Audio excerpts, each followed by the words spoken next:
دیہاتی شخص آقا علیہ السلام کی بارگاہ میں حاضر ہوا، عرض کرتے یا رسول اللہ صلی اللہ علیہ وسلم، میں اب بوڑھا ہو چکا ہوں، میں نے اپنی ساری زندگی گناہوں میں گزاری ہے، میں گناہوں میں غرق رہا، میں نے اپنی جوانی کے حسین لمحات گناہوں میں گزار دیے ہیں، اللہ کے ساتھ میں شرک کرتا رہا، اللہ کا انکار کرتا رہا، اللہ کے ساتھ کسی اور کو شریک ٹھہراتا رہا، طرح طرح کے گناہ کرتا رہا، سب حرام کام کرتا رہا، جو میری جوانی کے حسین لمحات تھے وہ میں نے اللہ کی نافرمانی میں گزار دیے، اللہ کے ساتھ شرک کرتے ہوئے گزار دیے ہیں، جوانی کے میں نے حسین لمحات گناہوں میں گزار دیے ہیں۔ لیکن یا رسول اللہ صلی اللہ علیہ وسلم، جب سے میں ایمان لے کر آیا ہوں اس وقت سے لے کر آج تک میں نے اللہ کے ساتھ کسی کو شریک نہ ٹھہرایا۔ یا رسول اللہ صلی اللہ علیہ وسلم، جب سے میں نے اللہ کو مانا ہے اس وقت سے لے کر آج تک میں نے کوئی گناہ نہیں کیا۔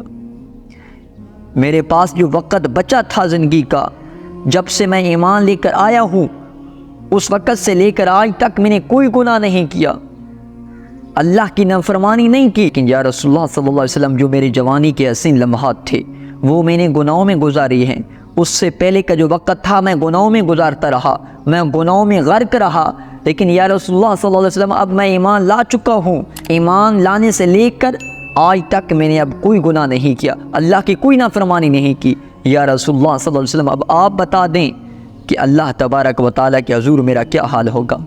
کہ اللہ تبارک و تعالیٰ میرے تمام گناہوں کو معاف فرما دیں گے؟ جوانی کے حسین لمحات جو اللہ کی عبادت میں کرنے کے قابل تھے ان کو میں نے اللہ کی نافرمانی میں گزارا ہے، یا رسول اللہ صلی اللہ علیہ وسلم، کیا میرے وہ گناہ اللہ تبارک و تعالیٰ معاف فرما دیں گے؟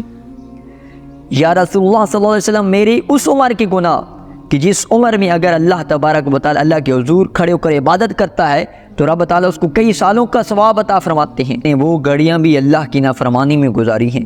یا رسول اللہ صلی اللہ علیہ وسلم، اب آپ بتا دیجیے کہ اللہ تبارک و تعالیٰ کے حضور میری مغفرت ہے؟ کیا اللہ مجھے معاف فرما دیں گے؟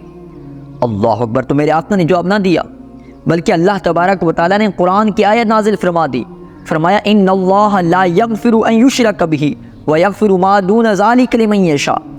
میرے رب نے خود جواب دیا کہ محبوب جا کر فرما دیں کہ اللہ تبارک و تعالیٰ شرک کے سوا تمام گناہوں کو معاف فرما دیتے ہیں۔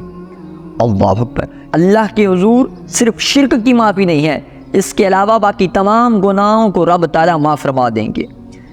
اس کے علاوہ جتنی بھی گناہ ہیں، بندہ آ کر اللہ کے حضور معافی مانگے، توبہ طائب ہو، ندامت کا اظہار کرے، اللہ کے حضور سجدہ ریز ہو تو اللہ تبارک و تعالیٰ اس کے تمام گناہوں کو معاف فرما دیں گے۔ تو اب دیکھیں کہ اگر ہم نے اپنی زندگی کے لمحات، حسین لمحات گناہوں میں گزارے ہیں تو اللہ کے حضور حاضر ہوں، اپنے گناہوں پر ندامت کا اظہار کریں، اپنی آنکھوں سے آنسو جاری کریں، سچے دل سے توبہ طائب ہوں، عرض کریں یا رسول اللہ صلی اللہ علیہ وسلم، اللہ کے سامنے میں جو گناہ کرتا رہا، اگر اب میں نے وہ گناہ کیے تو اب میں اللہ سے بچ کر کہاں جاؤں گا؟